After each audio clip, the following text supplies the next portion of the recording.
अभी पेंसिल्वेनिया में देखना होगा कि कितने पोस्टल बैलेट है। और पेंसिल्वेनिया में ही फिलाडेल्फिया शहर आता है। हाँ। और जिसमें कि 3-3.5 लाख के आसपास का वोट्स है। हाँ। वो संभवतः डेमोक्रेट्स को जा सकता है। हाँ। लेकिन अगर जाता भी है तब भी जो लीड है पेंसिल्वेनिया में, वही पेंसिल्वेनिया पूरा इलाका, वो तो सिर्फ फिलाडेल्फिया की बात कर रहे हैं ना। आप यही कह रहे थे ना प्रोफेसर साहब?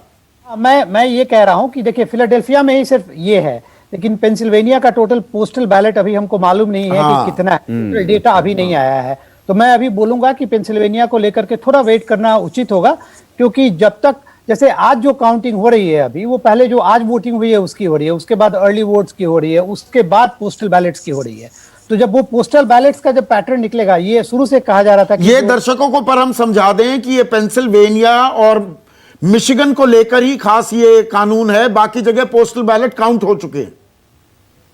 हाँ, जैसे अलग स्टेट में अलग लॉज हैं, जैसे आपको जॉर्जिया में या फ्लोरिडा में, जैसे फ्लोरिडा का रिजल्ट इसलिए आ गया क्योंकि फ्लोरिडा का रूल है कि पोस्टल बैलेट वो आज सुबह से काउंट कर सकते थे। तो सुबह 7 बजे से उनकी काउंटिंग शुरू हो गई है। लेकिन मिशिगन में और पेंसिल्वेनिया में ये काउंटिंग शुरू है, लेकिन अभी भी काफी पोस्टल बैलेट है जिसकी काउंटिंग नहीं हुई है। जैसे मिशिगन स्टेट ने पहले ही कहा था, वहां के सेक्रेटरी ऑफ स्टेट ने, कि हमको 80 घंटे लगेंगे कम से कम काउंट करने में। तो मुझे लगता है कि थोड़ा सा वेट करना होगा, थोड़ा और इंतजार करना पड़ेगा। लेकिन एम्बेसडर स्कंद दयाल भी मेरे साथ जुड़ गए हैं। एम्बेसडर साहब, अगर अब ये कहा जाए कि आंकड़े कुछ और कह रहे हैं, 238 बनाम 213, डोनाल्ड ट्रंप अभी पिछड़ रहे हैं, लेकिन दरअसल जो ट्रेंड्स मिल रही हैं, डोनाल्ड ट्रंप फिर से राष्ट्रपति बनने की ओर कदम बढ़ाते दिख रहे हैं। जी बिल्कुल, पिक्चर अभी बाकी है और सब इंडिकेशन ऐसा है कि शायद प्रेसिडेंट ट्रंप फिर 270 क्रॉस कर जाएंगे। और जैसा आपने कहा, पेंसिल्वेनिया में पोस्टल बैलेट्स की काउंटिंग में शायद 1-2 दिन भी लग सकते हैं। हाँ, वहां तो 6 तारीख तक सर आप पोस्टल बैलेट कर सकते हैं। उसमें मामला अदालतों में भी रस्साकशी चल रही है, कानूनी दांवपेच भी प्ले में आ रहे हैं। तो इसकी वजह से अगर पेंसिल्वेनिया का रिजल्ट ऑफिशियली अनाउंस नहीं हो पाता है और बाकी जगह किसको मेजॉरिटी मिलती है, अगर ट्रंप साहब को मेजॉरिटी मिल जाती है तो वो क्लेम कर लेंगे और ये लंबा खिंच सकता है, क्योंकि ये कोर्ट में फैसला होगा फिर।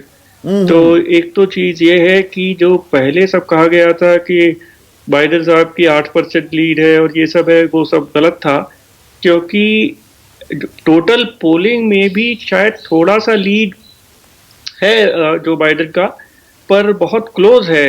जो 49.8 जो बाइडेन, 48.6, 1.25% ज्यादा वोट लिए हैं जो बाइडेन ने। जी हाँ, पर वो भी मतलब 8% जो पहले दिखाया जा रहा था नेशनल लेवल उसके आसपास भी नहीं, आगे है, उसके आसपास भी नहीं है। देखिए, ऐसा है कि अमेरिका जो है वो एक मिडिल क्लास लोगों के बहुमत का देश है। जैसे भारत में तो आप गरीब की बात करें तभी आप जीत सकते हैं, पर अमेरिका में आप मिडिल क्लास की बात करें तभी आप जीत सकते हैं। और वो ट्रंप की सपोर्ट में अभी भी हैं, क्योंकि उन्हें लगता है कि अगर जो बाइडेन जीत गए तो शायद स्टॉक मार्केट क्रैश कर जाए और इकोनॉमी के लिए, अमेरिका की इकोनॉमी के लिए उनका जो मिडिल क्लास है, जो कोर है, वो चाहे उसका जॉब चला गया हो, पर अब भी उसको ट्रंप साहब में शायद ज्यादा भरोसा है। और वो राष्ट्रवाद का जो पुट दिया, जो मस्कुलर अप्रोच है, शायद उसने भी अट्रैक्ट किया है लोगों को। वो भी अट्रैक्ट किया है। दूसरी चीज ये है, अगर आप अमेरिका की साइकी देखें तो वो है कि रिस्क टेकिंग कैपेसिटी होनी चाहिए, आदमी को फियरलेस होना चाहिए, आदमी वाइल्ड वेस्ट, उस तरह की उनकी हीरोइशिप है।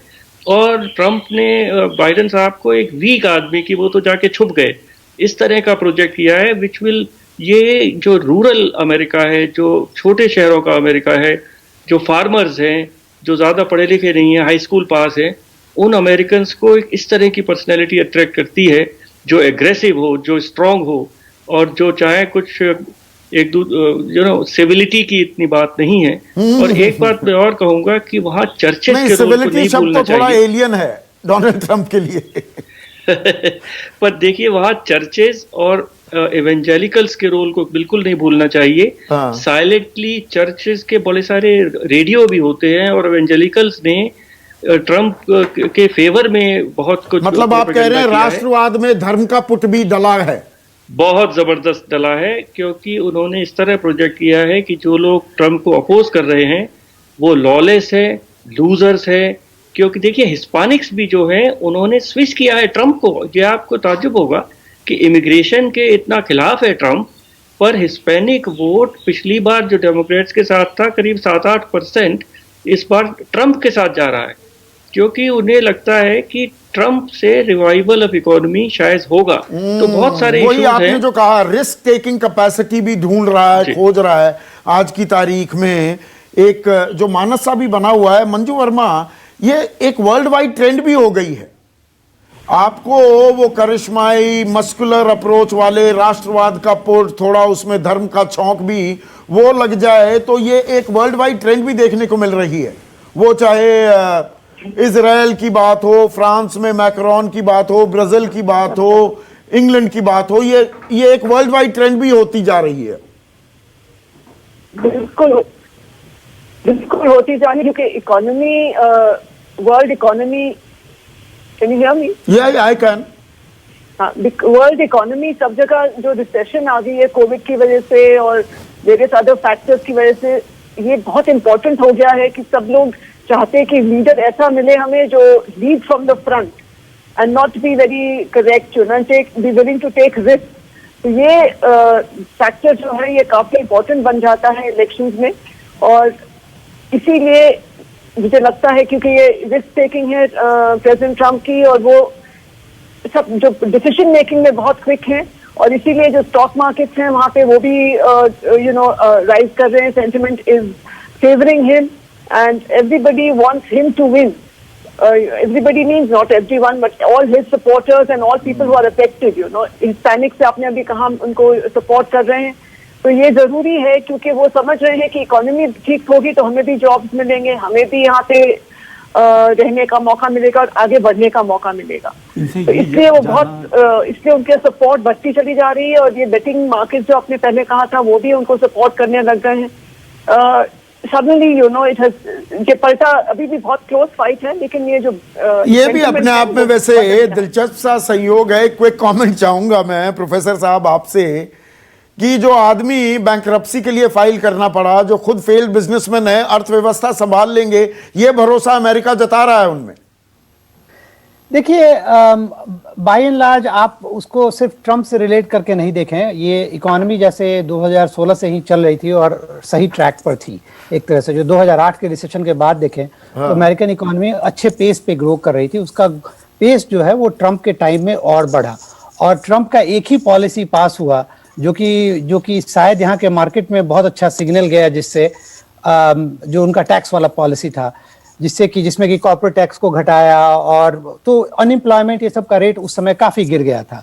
अनटिल कि कोविड आया। कोविड आने के बाद फिर अचानक अनएम्प्लॉयमेंट रेट बहुत ही बढ़ा, अचानक 4.5 करोड़ लोग बेरोजगार हो गए।